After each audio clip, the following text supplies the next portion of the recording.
जी मुझे मॉर्निंग में फ़ोन आया कि आपका जो फ़ोन है उसको हम ट्राई से बोल रहे हैं और जो आपका फ़ोन है उसको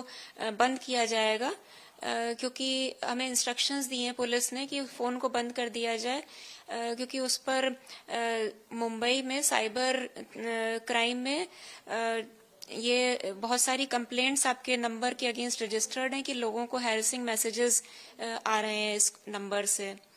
और आपके और भी जो नंबर्स हैं वो सारे जितने भी हम ट्रेस करके सारे ब्लॉक कर देंगे।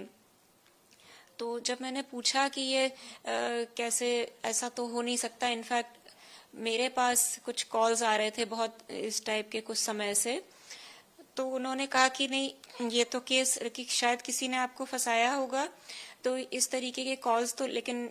आए ही हैं और फिर आप अपने हमारे एक आईपीएस ऑफिसर हैं इनसे बात कर लीजिए। तो उन्होंने एक किसी और को कॉल ट्रांसफर की और फिर वो सो कॉल्ड जो आईपीएस ऑफिसर थे उन्होंने बात की कि खाली ये फोन का बात नहीं है, इसके एक आपका कोई अकाउंट भी है जो कि लिंक्ड है इलीगल एक्टिविटीज से जुड़ा हुआ है, जिससे मनी लॉन्ड्रिंग हुई है 7 करोड़ की। तो एक और केस है और हमें ऑर्डर्स मिले हैं कि आपको अरेस्ट किया जाए इमीडिएटली। और अगर जब ये नहीं आप वहां आ नहीं सकते अगर, तो फिर हम डिजिटल कस्टडी में लेते हैं। और उन्होंने अपने किसी सीबीआई ऑफिसर से भी बात कराई,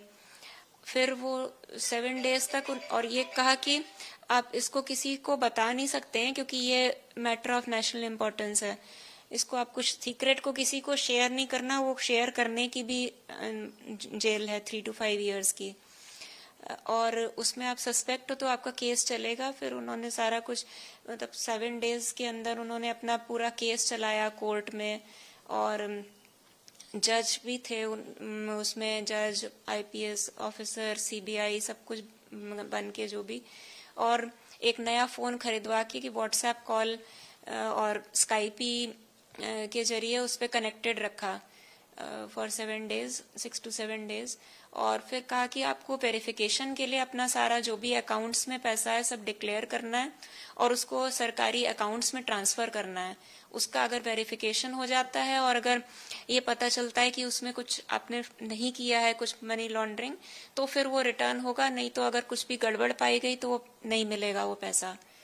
तो बैंक से भेजा और फिर वो ट्रांसफर किया उसमें। जब आप इस टाइप से जुड़ती थी तो क्या वहाँ पे जज और ये सब कुछ फर्जी तरीके से वहाँ बैठे दिखते थे आपको उसमें? उनके लोगोज दिखते थे, सीबीआई का लोगो, उनके लोगोज थे, आईडीज दिखाए उन्होंने, जो जज वगैरह थे सबने अपने अपने आईडीज दिखाए और उनका लोगो बना हुआ आता था।